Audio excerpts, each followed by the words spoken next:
que quand il s'agit des ministères dans l'Église, c'est parce qu'il s'agit de travailler dans le corps. Et si on doit travailler dans le corps, il faut connaître la fonctionnalité de chaque membre dans le corps. Et c'est pour ça qu'on doit apprendre pour bien travailler.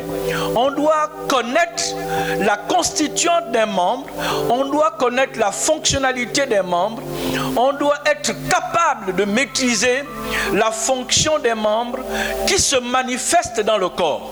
Vous conviendrez avec moi qu'un œil ne peut pas gratter la cuisse.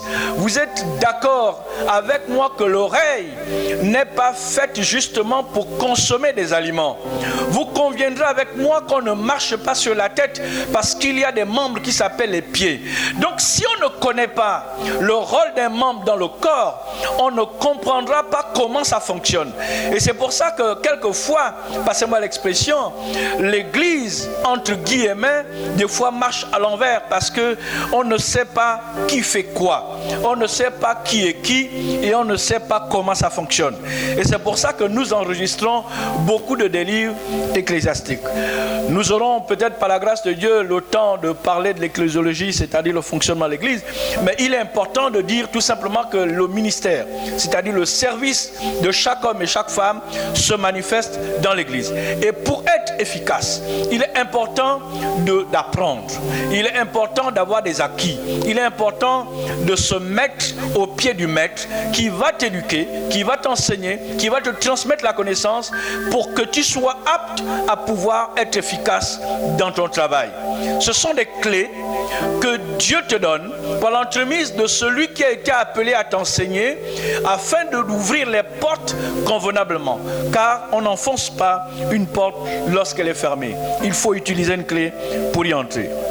Le deuxième texte, c'est celui toujours de l'apôtre Paul à Timothée, qui dit au chapitre 3 et au verset 16 et 17 que toute écriture est inspirée de Dieu et cette parole est utile pour nous enseigner, pour nous corriger, pour nous convaincre, pour nous instruire dans la justice, afin que chaque homme et chaque femme soit accompli et propre à toute bonne œuvre.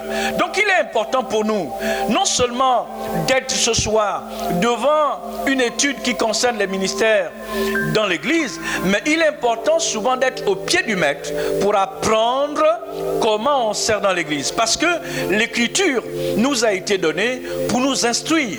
L'écriture nous a été donnée pour nous corriger lorsque nous avons mal fait, lorsque nous avons mal fonctionné.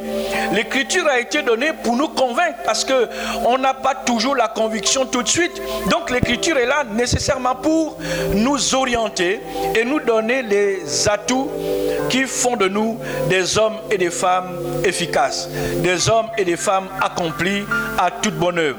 Toute bonne œuvre parce que nous avons été appelés, comme il le dit dans 1 Corinthiens 7 et au verset 17, que chacun marche selon l'appel qu'il a reçu de Dieu, selon la grâce qui lui a été faite, et c'est ainsi qu'il ordonne à toutes les églises. Donc voilà, chers amis, ce que je voudrais planter comme décor ce soir, avant de rentrer dans les détails en ce qui concerne les ministères, en ce qui concerne la fonctionnalité et tous les aspects inhérents à cette étude sur les ministères dans l'Église. Je voudrais laisser le groupe de louanges chanter un dernier chant et ensuite terminer par la prière, tout en sachant que nous avons été, chacun pour sa part, appelés à servir Dieu, c'est-à-dire chacun à remplir convenablement un ministère. Vraiment que Dieu vous bénisse et nous allons nous retrouver le plus rapidement possible.